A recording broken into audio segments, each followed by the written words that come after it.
Un mensaje cristiano prohibido es encontrado codificado dentro de un manuscrito de casi 1500 años de antigüedad. Usando tecnología fotográfica de última generación, los investigadores descubren lo que creen que es un evangelio perdido. Demuestran por fin estas nuevas lecturas la controvertida afirmación de que Jesús y María Magdalena estaban casados. Y lo que parece más increíble, sugieren estas lecturas una extraña versión del cristianismo, iniciada tal vez por la propia María Magdalena, una forma de culto tan controvertida que fue sofocada por la Iglesia. Conspiraciones bíblicas. Esposa de Dios.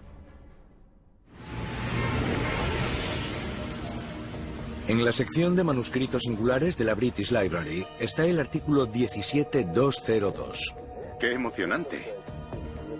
A primera vista, el libro parece una elaboración de una historia del libro bíblico del Génesis. El encuentro del patriarca José con una mujer egipcia llamada Asenat. Pero el texto está lleno de misteriosos símbolos sin descifrar que durante siglos han dejado perplejos a los eruditos. Recientemente, el periodista de investigación Simka Jakobowicz y el profesor y especialista en el Nuevo Testamento Barry Wilson ofrecieron una posible solución a este misterio. Sugirieron que tras lo que parece un relato judío, se esconde un evangelio cristiano codificado que cuenta la historia del matrimonio entre Jesús y María Magdalena. Al principio puede parecer una conclusión descabellada, pero este es un texto extraño, y cuanto más lo estudiamos, más nos damos cuenta de que hay más de lo que parece. Si tenemos razón, este manuscrito podría reescribir nuestra interpretación del nacimiento del cristianismo. Esta carta posiblemente date del año 550. Su primera pista de que esto es más que una simple historia aparece en forma de dos cartas incluidas en el libro antiguo. Probablemente fueron escritas por monjes que se toparon con este texto en el siglo VI. Las cartas afirman que el manuscrito contiene un peligroso mensaje codificado acerca de nuestro Señor, nuestro Dios, que se hizo carne. Pero cuando el significado del texto está a punto de ser revelado, una de las cartas parece haber sido deliberadamente cortada. Parece que quien tuvo este libro, cuando fue transmitido más tarde, cortó la página por aquí. Quizás se oponía a su contenido. Espera un momento. Esto no son daños de agua. No. Esto es censura. Es lo que parece, sí. Se rasgó la carta accidentalmente, o alguien le pasó la tijera a este documento antiguo para esconder el verdadero significado del texto. Para responder a esta pregunta, el equipo acude a expertos en toma de imágenes espectrales, que usan la tecnología más avanzada para averiguar si el manuscrito del siglo VI, escrito en siríaco antiguo, fue censurado intencionadamente. Muy bien, podemos empezar. Adelante. Esta tecnología ultramoderna usa 12 longitudes de onda de luz diferentes para capturar imágenes detalladas de documentos antiguos. Eso les llevará semanas. Vamos a captar las imágenes con luz no visible al ojo humano. Después procesaremos esas imágenes para revelar todo lo que podamos sobre el texto que ha sido ocultado o desechado. En apariencia, la historia parece ser una elaboración inofensiva de un texto bíblico. Empieza con el bíblico José entrando en un patio sobre un carro tirado por 4 caballos. Está flanqueado por 12 hombres. Es visto inmediatamente por Asenat, una hermosa virgen que vive en una torre. Ella es una sacerdotisa pagana atendida por 7 vírgenes vestales. Asenat corre hacia José y le declara su amor eterno. Pero él la rechaza, diciéndole que un hombre que adora al único y verdadero Dios no puede casarse con una mujer que se inclina ante ídolos. Cuando lees el texto, no puedes evitar que te llame la atención una frase inusual. José es llamado el Hijo de Dios, un término solo reservado en el Nuevo Testamento para Jesús. Además de eso, Asenat vive en una torre, algo asociado en la Biblia cristiana con una y solo una mujer, María Magdalena. Su nombre en el hebreo original significa literalmente María de la Torre. ¿Es José en realidad Jesús? ¿Es Asenat María Magdalena? ¿Estaba la gente escribiendo en código? ¿O todo es material de películas de Hollywood? Es una manera de hablar de una cosa mientras en realidad quieres decir otra. Y para los cristianos, la Biblia está llena de ese tipo de ejemplos. Cuando habla de José, cuando los cristianos leen esos pasajes, realmente piensan en Cristo y los ven como símbolos o metáforas de Jesús. ¿Por qué iban los primeros cristianos a escribir en código? ¿Para esconder algo? Hay clandestinidad. Se llama a Roma Babilonia. Se dice la caída de Babilonia. ¿Y qué significa? Es un código. Se dice, este hombre tiene un número 666. Es difícil de resolver, pero puede hacerse. Es el nombre de Nerón. En los principios del cristianismo no era necesario escribir en código. Pero tras la crucifixión de Jesús, sus seguidores se dividieron en grupos, muchos de ellos con sus propios evangelios. En el siglo IV, con la conversión del emperador Constantino, el imperio romano pagano pasó de perseguir el cristianismo a adoptar la nueva religión. Pero solo una versión de ella, la versión enseñada por el apóstol Pablo. Cualquier otro evangelio debía pasar a la clandestinidad o sería condenado a la hoguera. En el siglo IV, el arzobispo de Egipto, Atanasio, envió una carta a los cristianos de todo Egipto que decía: libraos de todos esos evangelios secretos que tanto os gustan. Dijo que solo 27 de ellos eran correctos e hizo una lista con los que están ahora en el Nuevo Testamento y dijo: libraos de los demás. Pero no todos esos otros evangelios fueron destruidos. Hace varias décadas se encontró un antiguo papiro en Egipto. Contenía solo 33 fulminantes palabras escritas en copto. Una declaración decía explícitamente que Jesús tenía esposa. Muchos eruditos lo consideran un fragmento superviviente de un evangelio que enseñaba que Jesús y María Magdalena estaban casados. ¿Es posible que José y Asenat cuente la historia herética completa que apenas sobrevivió en el papiro? ¿Habrá sido cortado el documento a propósito por ello? Los expertos en toma de imágenes han acabado y van a entregar su veredicto. Explicadme exactamente lo que habéis hecho. Primero miramos cada página por separado. Después aplicamos algoritmos matemáticos avanzados para combinar todas las imágenes. Esto es como el CSI de la Biblia. Estáis aplicando tecnología punta a un documento de 1400 años de antigüedad. Exacto, aunque se tarda más que en una escena del crimen o en un laboratorio forense. Lo que nos interesa es que es un evangelio perdido que ha sido censurado. Parece que alguien le ha pasado la tijera. Claramente, hay una supresión en la parte inferior de una de las hojas. Alguien cogió un instrumento afilado y la cortó. Esta línea de corte no va por debajo de las letras, sino que las corta a través. Me parece inusual. Alguien a quien le importa lo suficiente este manuscrito como para reencuadernarlo en un libro, raramente será alguien que lo corte a través del texto. Así que esto sugiere un trato más violento. Es emocionante. La ciencia confirma que el texto fue cortado a propósito. ¿Se hizo eso porque el manuscrito cuenta la historia del matrimonio entre Jesús y María Magdalena? Y si es así, ¿qué repercusiones tiene para el cristianismo?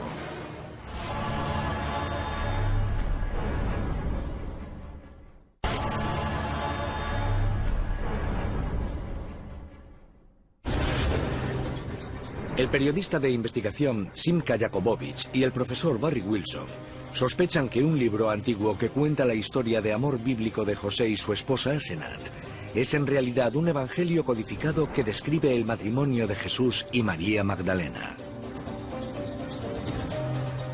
Para descifrar el código, el equipo emplea tecnología de vanguardia que utiliza imágenes de alta resolución para recuperar palabras perdidas, revelando por primera vez la historia original tal como fue escrita hace casi 1500 años. Simka y Barry se dan cuenta de que para investigar adecuadamente este texto deben examinar cada detalle del libro antiguo. Pero para hacerlo necesitan una copia exacta del frágil original que no puede abandonar la British Library. Consiguen la ayuda del maestro del atrezo Walter Klassen. Usando imágenes de alta resolución, Classen hace una réplica exacta. Ahora pueden examinar la historia tal como fue escrita exactamente hace 1500 años. En el texto, José es llamado el Hijo de Dios. Llega desde el este, montado en un carro tirado por caballos blancos. Lleva un cetro en la mano, y salen 12 rayos dorados brillando de su corona. Asenat se enamora inmediatamente de él, pero José la rechaza airadamente porque es una sacerdotisa pagana. Ella llora, ayuna durante días y tira sus estatuas paganas por la ventana. Entonces aparece un ángel y comparte con ella pan y vino. Ya está lista para convertirse en la esposa de Dios. ¿Hay ahí un código cristiano?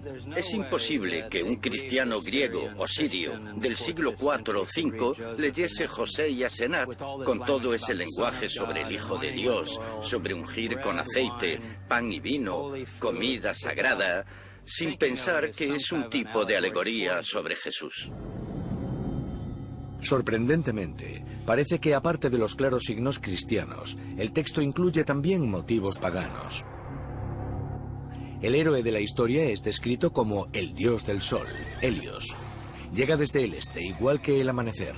Tiene rayos saliendo de su cabeza, sujeta un cetro y va montado en un carro. Si este es un texto cristiano, como Simca y Barry creen, quizás podría estar sugiriendo que los primeros seguidores de Jesús lo veían como la encarnación de Dios, tal como ellos lo entendían. El dios del sol, Helios. ¿Hay pruebas arqueológicas en Galilea que apoyen la idea de Jesús como Helios? Simca recuerda que hay un yacimiento arqueológico galileo que contiene la misma enigmática mezcla sin descifrar de símbolos paganos, judíos y cristianos. ¿Podría haber sido este un lugar de culto para la comunidad que escribió José y Asenat? Este es el suelo de mosaico con el zodiaco más antiguo de los que tenemos. Vale. Lo que me gustaría hacer es... ¿Alguien puede pasarme agua? Toma. Vamos a analizar aquí un momento lo que tenemos. Sí, desde luego. Voy a darle vida. ¿Perteneció este lugar de culto a los judeocristianos? ¿Los seguidores de Galilea originales de Jesús y María Magdalena? ¿Contiene el mosaico la clave de sus antiguas creencias? Tenemos aquí en el centro al dios del sol, Helios, con los rayos del sol. ¿Con la aureola? Sí, ¿Y la los aureola. rayos? ¿Se ha identificado esta imagen con Jesús en algún momento? Podría ser, sí. Además, todo esto está orientado... Hacia el sol, hacia el sol, hacia el sol naciente. ¿Y qué pasa con la iglesia? Todas las iglesias están orientadas hacia el este. Así que esto no está orientado como una sinagoga judía. No, está- para nada, definitivamente. Pero, ¿sabes? Al mismo tiempo, tenemos esto aquí, que es el templo, y todos estos símbolos judíos tradicionales. Sí, Quizá lo que tengamos sea uno de esos cultos secretos que existían en esa época. posiblemente. Fuera quien fuera el que creó este mosaico, lo ha orientado lejos de Jerusalén. Tiene una imagen en el medio. El sol está en el centro, desde luego. El sol está en el centro, no es judaico. Pero por allí está mezclado con símbolos judaicos. Desde luego. Los únicos candidatos que veo yo son los judeocristianos. Una buena hipótesis, una hipótesis válida. Los judeocristianos fueron los primeros seguidores de Jesús. Igual que él, eran judíos que se apartaban de las creencias judías tradicionales. Adoptaron las enseñanzas de Jesús y crearon una nueva fe, que era un híbrido entre las ideas judías, cristianas y paganas. Según algunas de las primeras versiones del cristianismo, María Magdalena desempeñó un papel importante en la creación de esta nueva religión. Pero si eso es cierto, y este es realmente Jesús representado como el dios del sol, ¿dónde está María Magdalena? Y si fue retratada aquí, ¿cómo la representaron? ¿Es la prostituta reformada de la tradición cristiana? ¿O es la pareja de Jesús, la esposa de Dios? En busca de la verdadera María Magdalena, Simca y Barry van a su ciudad natal, Magdala, la ciudad torre, donde se está realizando una gran excavación arqueológica. María Magdalena está volviendo a la vida, al igual que su ciudad natal. Detrás de mí hay gente excavando en un mercado.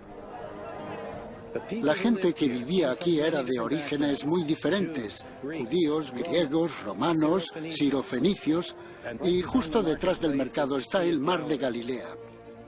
Es una ciudad de la que no se sabía nada, excepto por los documentos antiguos, pero la propia ciudad con sus calles, casas, sinagogas y su torre, todo está apareciendo aquí ante nuestros ojos.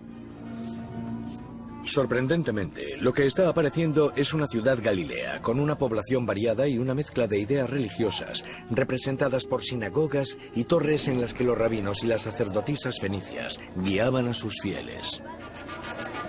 El texto que tenemos y los restos que están apareciendo aquí encajan a la perfección. Según nuestros manuscritos, María Magdalena era una sacerdotisa, no era judía, sino gentil. Sisimka y Barry tienen razón, y las pruebas arqueológicas y escritas sugieren que María Magdalena era una sacerdotisa fenicia que se casó con Jesús de Nazaret. ¿Cómo es posible que Jesús, al que se refieren en los evangelios como a un rabino judío, rompiera una ley estricta de su época y se casara fuera de su fe? La respuesta podría estar relacionada con uno de los secretos mejor guardados del cristianismo sobre la familia de Jesús. El profesor James Tabor cree que Jesús se casó con una mujer no judía porque no tuvo más remedio. Cuando se habla de si Jesús estaba casado o no, el lenguaje es un poco complejo, porque él tuvo la cuestión de la paternidad acechándole toda su vida. Una idea fundamental de la fe cristiana es la Inmaculada Concepción y el nacimiento virginal.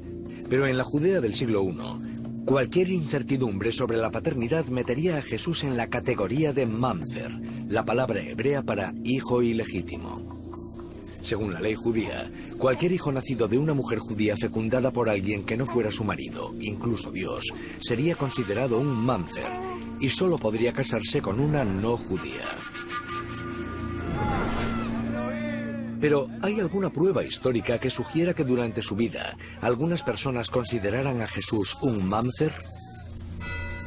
El profesor James Tabor cree que existe tal prueba en los textos antiguos del escritor pagano Celso, e incluso en el rabínico Talmud. ¿No es el caso que tu madre se quedó embarazada de un soldado romano llamado Pantera y fue repudiada por su marido, el carpintero, y acusada de adulterio? El nombre Pantera también aparece en el Talmud de Jerusalén. La tradición talmúdica se refiere rutinariamente a él como Jesús, el hijo de Pantera. El Evangelio perdido registra los rumores de que el Hijo de Dios tenía un padre fenicio, no romano. Si combinamos esta idea con las fuentes rabínicas y paganas que establecen que el padre de Jesús era un soldado romano llamado Pantera, entonces debemos preguntarnos, ¿es posible que el texto esté sugiriendo que el padre biológico de Jesús era un soldado tanto fenicio como romano? Después de todo, era una práctica corriente para la gente conquistada, como los fenicios, que vivían justo al norte de Galilea y en la propia Galilea, ser reclutados para el ejército romano. Durante años, la gente creyó que tal soldado romano nunca existió. Pero un descubrimiento extraordinario fuera de las fronteras del Imperio Romano, en Alemania, podría arrojar nueva luz sobre la identidad de Pantera. Museo Romea Halle. Simca y el profesor Tabor van a Alemania, donde está expuesta la lápida de un soldado romano llamado Pantera. Pues aquí está. Tenemos una inscripción de 5 líneas en latín. Empieza con su nombre, Tiberius Julius Abdes Pantera. Vivió hasta los 62 años. Sirvió 40 años como soldado. Es soldado, un soldado romano. Un soldado romano. Pero esto es Alemania y Jesús es de Galilea. Todos sabemos eso. ¿Qué tiene que ver un soldado romano enterrado en Alemania con la zona de Galilea? Bueno, de este soldado en concreto tenemos la suerte de saber que es de Sidón, Fenicia. Y Sidón está al norte de Galilea, así que proviene de la histórica tierra de Israel, de Tierra Santa. No solo tenemos el nombre, También que es soldado y su origen.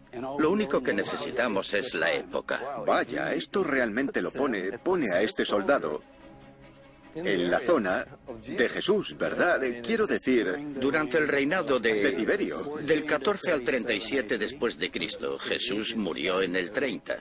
Ahí fue crucificado en el reinado de Tiberio. Este soldado vivió 62 años. Si retrocedemos en el tiempo, tendría unos 18 o 19 años cuando nació Jesús. Es emocionante. Este podría ser el padre de Jesús. Vaya. Pero aparte de estas fuentes alternativas, ¿hay algún eco de esta tradición de pantera en los propios evangelios? Si crees que es rocambolesco que Jesús tuviera un padre de Sidón y una esposa fenicia de Magdala, es un hecho que el Evangelio de Mateo nos cuenta explícitamente que Jesús fue a visitar a una persona misteriosa en una ubicación desconocida de Sidón, Fenicia, la ciudad natal de Pantera. De vuelta a Galilea, también se encuentra con una mujer fenicia sin identificar. ¿Por qué no nos dicen los evangelios con quién se vio en Sidón o la identidad de la misteriosa mujer fenicia? Si Jesús fue a Sidón a encontrarse con un fenicio llamado Pantera y María Magdalena era una sacerdotisa fenicia, ¿tiene el cristianismo un pasado secreto que solo ahora puede ser revelado?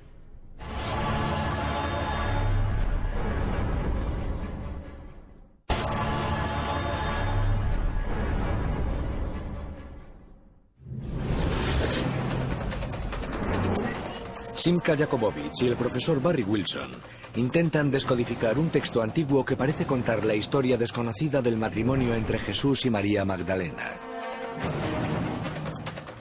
El documento codificado sugiere que María Magdalena era una sacerdotisa fenicia y que el padre biológico de Jesús también era fenicio. Siguiendo esta pista, los investigadores llegaron hasta Alemania, donde ha sido descubierta la tumba de un soldado romano de Fenicia llamado Pantera. Para desentrañar más a fondo los secretos de lo que ellos ven como un evangelio perdido, Simka y Barry vuelven a su historia del bíblico José y su esposa Asenat, que creen que son dobles de Jesús y María Magdalena. Con el desarrollo de la historia, aparece un misterioso ángel en los aposentos de Asenat. En ese momento, el ángel produce mágicamente un panal. En él, dibuja con sangre el signo de la cruz. Después mete el panal en la boca de Asenat. Y de repente la rodean cientos de abejas. Algunas vuelan al cielo y otras le pican y mueren. El ángel resucita a las abejas muertas, y entonces el texto llama a Asenat la esposa de Dios. Si Asenat es María Magdalena, ¿por qué es representada como una abeja reina rodeada por su enjambre? La clave para entender José y Asenat es la interpretación del panal. ¿Qué es? ¿Qué pasa con las abejas? Algunas de ellas le pican, otras no. Las que le pican resucitan a la vida. Aquí está pasando algo. La clave es ese panal. Simka y Barry tienen un presentimiento que podría aclarar este misterio. Si Jesús fue retratado como el dios Helios, tendría sentido que María Magdalena, la pareja con la que compartía su vida, fuera vista como una diosa. ¿Pero qué diosa? Helios era el dios del sol. Su homóloga era la diosa de la luna, Artemisa. ¿Era María Magdalena vista por sus seguidores como Artemisa? Para descubrirlo, Simka y Barry viajan a Éfeso, la actual Turquía, donde se erigía el templo de Artemisa. En su día el templo era considerado como una de las 7 maravillas del mundo. De camino al museo local, Barry muestra a Simka un descubrimiento inédito que relaciona Éfeso con la antigua Judea. Una menorá, una menorá. Una menorá judía grabada en un escalón. Y la mayoría de la gente no se había dado cuenta. Es asombroso. Podría haber salido de la sinagoga del siglo I, en la que, según el libro de los Hechos, predicó el apóstol Pablo. Es extraordinario. Es el único símbolo judío que he encontrado en Éfeso. Entonces pasan a la estatua de la diosa. Creo que Artemisa debería encontrarse en esta sala de aquí. Oh, mira eso. Fíjate. ¿Es más alta que yo? Mira eso. Para Simca y Barry, la estatua de Artemisa concuerda con la descripción de Asenat en el Evangelio perdido. ¿Es así como los primeros seguidores de Jesús veían a María Magdalena? Empecemos por arriba. Tenemos una torre, y Asenat está en una torre. Más abajo, aquí, encontramos un cinto, un cinturón de castidad. Representa la virginidad de Artemisa y la de Asenat, que, según el texto, también era virgen. Y de repente, las abejas. También tenemos las abejas y el panal. ¿Entonces crees que podemos usar esto para descifrar algunos de los pasajes de José y Asenat? Creo que nos da un contexto para descodificar ese documento mejor que cualquier pasaje del Nuevo Testamento o de la Biblia hebrea. En el manuscrito las abejas desempeñan un papel central, pero aquí parecen ser un elemento secundario. La diosa está invadida por unas extrañas protuberancias que salen de su cuerpo. ¿Qué serán? Muchos expertos creen que las protuberancias son pechos. Simca cree que se equivocan. Las formas elípticas no tienen pezones. Para él, se parecen más a capullos. ¿Podrían estar relacionadas con las abejas? Van a Londres para consultar al experto apicultor y escritor sobre religiones antiguas, Luke Dixon. Había un misterio sobre qué eran estas extrañas protuberancias en la estatua de Artemisa. Y lo era porque nadie le había preguntado a un apicultor. A este le vendrían al instante connotaciones de las larvas, las crisálidas de la colmena, las que están a punto de salir como nuevas abejas reinas. En otra época, las abejas y los apicultores eran algo muy común y no hubieran supuesto un misterio en absoluto para nadie. Representan celdas reales. ¿Era María Magdalena la abeja reina de los principios del cristianismo? ¿Era Artemisa en carne y hueso para sus primeros seguidores? El simbolismo parece funcionar, pero hay un problema. Artemisa era venerada en Turquía y María Magdalena vivía en Galilea, a miles de kilómetros de Éfeso. ¿Hay alguna prueba que sugiera que hay una conexión entre el culto relacionado con abejas de Turquía y grupos religiosos de Galilea? La respuesta podría dársela a un espectacular descubrimiento reciente hecho en Tel Rehov, justo al sur de la ciudad natal de María Magdalena, Magdala. Encontramos esos cilindros de arcilla de unos 40 centímetros de diámetro. ¿Qué son? Días después, llegamos a la conclusión de que son colmenas. Básicamente estamos viendo una colmena de 3000 años de antigüedad. Y es el único tipo que se ha encontrado en todo el mundo. Como en Turquía, las colmenas de Tel Rehov están relacionadas con los altares, objetos usados en rituales religiosos. Fueron encontradas con unas estatuillas femeninas, versiones locales de Artemisa. Pero eso no es todo. Resulta que Tel Rehov tiene otro secreto que contar. ¿Dentro de una de estas encontraste panales y partes de abeja? Sí. Asombroso. Para extraer la máxima información de este hallazgo sin precedentes, los arqueólogos piden al doctor y zoólogo Guy Block que examine los restos de abeja antiguos. Junto al doctor y nanocientífico Vitaly Gutkin, Block estudia estos restos de abeja bajo el microscopio electrónico de barrido, capaz de ampliarlos hasta 500.000 veces. Tenemos bastantes restos, pero la mayoría están rotos o dañados. Trabajan durante horas, estudiando los restos de abeja bajo el microscopio. Esto parece una parte de un ala. Aquí podemos ver las venas. Vaya. Incluso logran encontrar un ala completa. Ha permanecido intacta durante miles de años. Analizándola, son capaces de identificar la especie específica de abeja. Sorprendentemente, estas son abejas de Anatolia, que se encuentran en Turquía.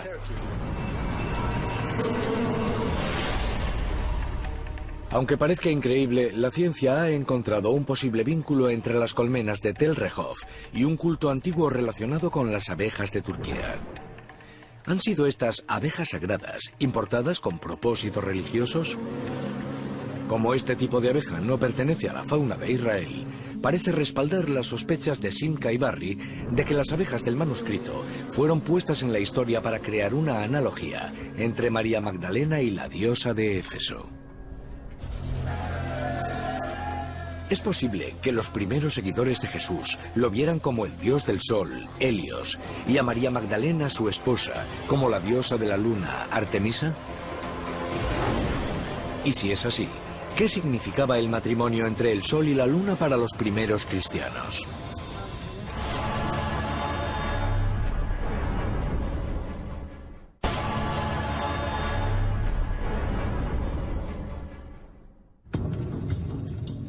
El periodista de investigación Simca Jakobowicz y el profesor Barry Wilson se han embarcado en una búsqueda de Jesús y María Magdalena entre los códigos cristianos insertados en un texto antiguo olvidado desde hace mucho tiempo en la British Library.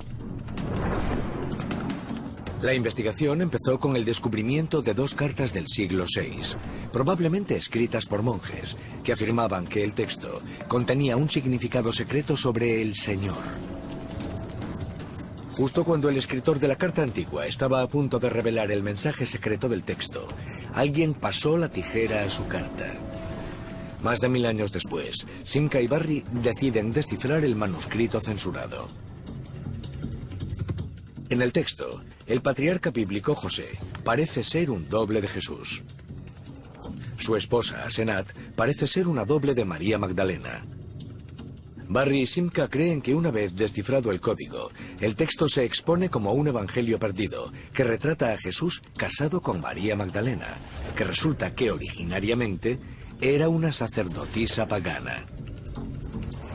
Parece que algunos de sus primeros discípulos la llamaban la esposa de Dios. La historia representa a Jesús como el rey del sol, Helios, y a María Magdalena como la diosa de la luna, Artemisa. Parece que al principio del cristianismo, tanto Jesús como María Magdalena eran considerados divinos y su matrimonio sagrado. El texto sugiere, además, que para algunos de los primeros cristianos, la comunión incluía comer pan, beber vino y participar en el ritual secreto de la cámara nupcial. ¿Es este libro escrito en siríaco antiguo un evangelio perdido que cuenta la historia de amor entre Jesús y María Magdalena? El texto descifrado parece sugerir que estaban casados y que sus primeros seguidores mezclaron prácticas cristianas, paganas y judías en su culto. El texto destaca el profundo afecto que sentían el uno por el otro. También indica que de esa unión nacieron 2 hijos.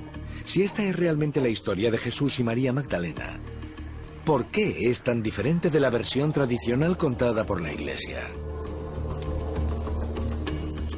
Nunca se menciona en los evangelios que Jesús se hubiera casado, porque cuando se escribieron había una desexualización de las figuras principales, empezando por la madre, el propio Jesús, y desde luego, si de verdad tuvo una esposa, su esposa.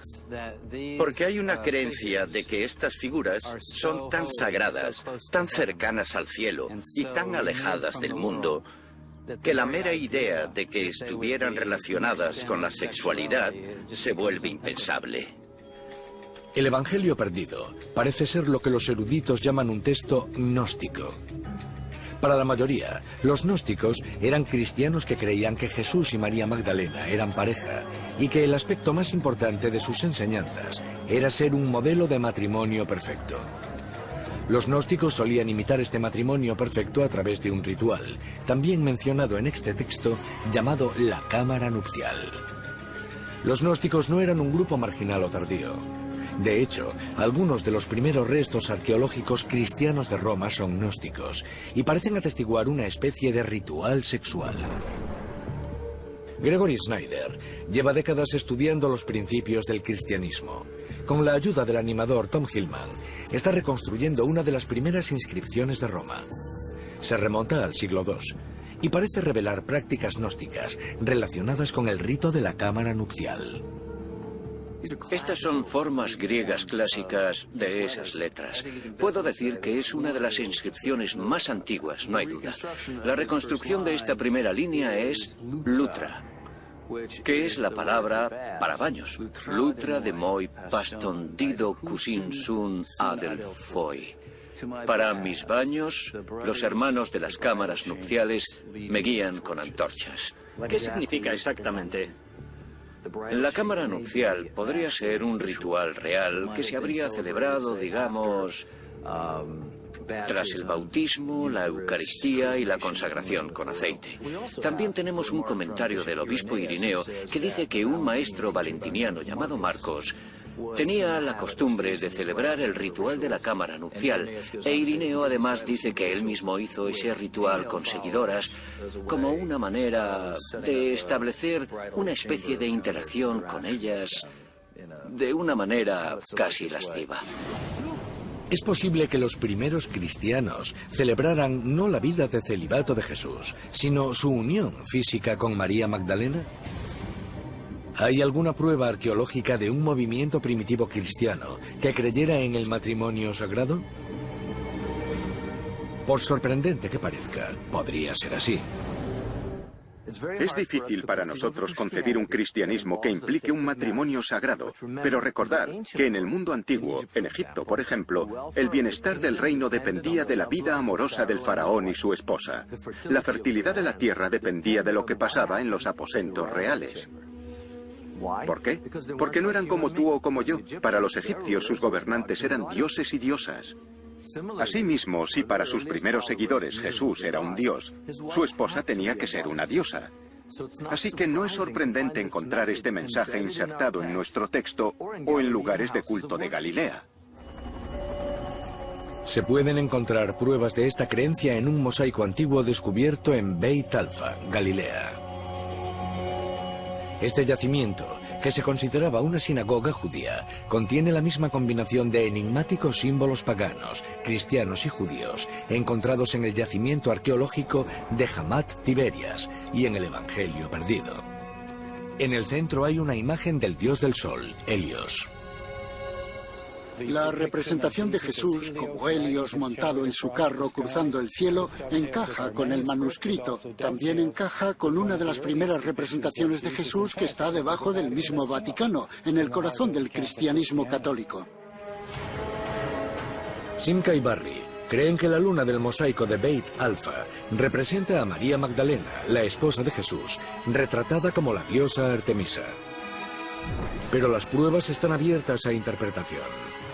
No hay ninguna mujer, y menos una diosa en los mosaicos. Pero si existen, Simca está decidido a encontrar las pruebas arqueológicas en las que se retrate al matrimonio sagrado entre Jesús y María Magdalena, tal como se representa en el Evangelio perdido. Su gran avance llega cuando recibe una llamada de la Autoridad de Antigüedades de Israel, diciéndole que las fuertes lluvias en Galilea han revelado un mosaico antiguo en Beit Shan. Este yacimiento no está abierto al público. Llevaba cubierto de arena desde 1930. A diferencia de otros mosaicos de Galilea, este está en un contexto cristiano claro, un monasterio del siglo VI. Simca llega al yacimiento y descubre una imagen impactante.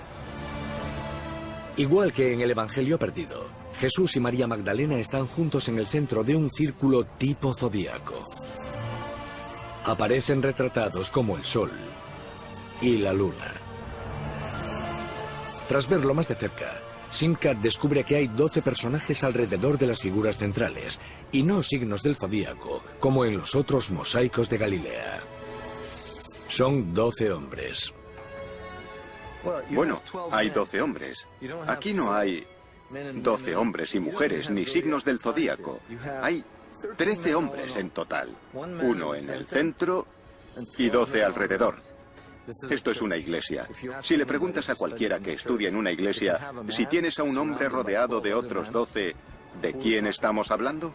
No creo que no haya ni un solo escolar cristiano que no dijera Jesús y sus 12 apóstoles. Una inscripción encontrada en el yacimiento reza que esta iglesia recibe el nombre de María, pero no la llaman la Virgen.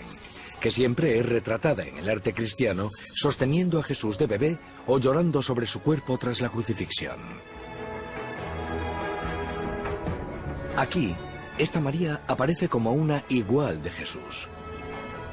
Aunque parezca increíble, la inscripción del mosaico la llama la fundadora de la Iglesia. ¿Fue María Magdalena cofundadora del cristianismo? ¿Era percibida como la pareja divina de Jesús? ¿Relegaron los cristianos posteriores su historia a las llamas? Es el manuscrito de la British Library, un evangelio perdido que abre la puerta a una historia oculta que solo ahora puede ser investigada. El texto antiguo llevó a Simca hasta esta inscripción en el mosaico, que tiene otra asombrosa revelación que compartir. Da a entender que María está enterrada aquí con un hijo llamado Maximus. Este cementerio colindante a la iglesia nunca ha sido debidamente excavado. ¿Qué secretos guarda?